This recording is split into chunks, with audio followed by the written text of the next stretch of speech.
So I just wanted to chat a little bit about how I got onto the path I'm on now and how I started off my inner healing journey and how I was introduced to the inner child concept.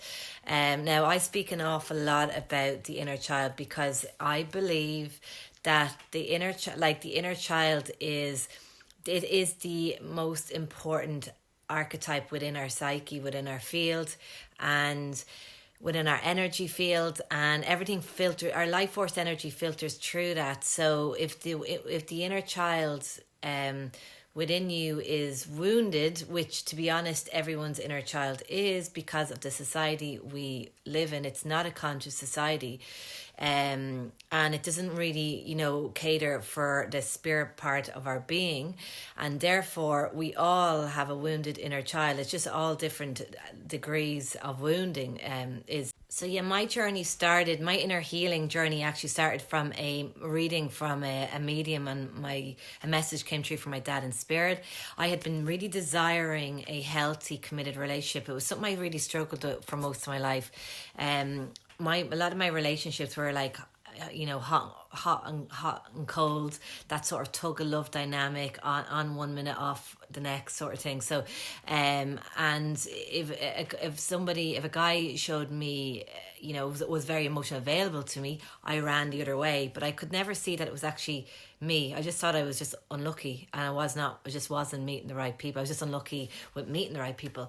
Anyway, the message that came through was that it was actually coming from dynamics in my childhood between me and my dad. Even though we had a great relationship, there was still this sort of tug of love there from when I was very, very young, which I'd never known consciously. This wasn't in my conscious awareness. So I didn't even know that was possible, that you could, have all of this, all this unconscious stuff. This is really the beginning of me really starting to understand the unconscious realm within us and the subconscious. And that's where all of our, that the subconscious does stop us from consciously remembering things to protect us. But this actually, in the long run, doesn't protect us, and it keeps the wounded inner child frozen in time, and it keeps acting out in our adult lives. So, this is how the wounded inner child ends up contaminating our lives when we're older, because we just as a society didn't really understand this sort of archetypal energy within our field, this wounded inner child archetype. So anyway, this led me on my road to do, I did inner child healing, and it was the best thing that I could have done. I would absolutely urge everyone.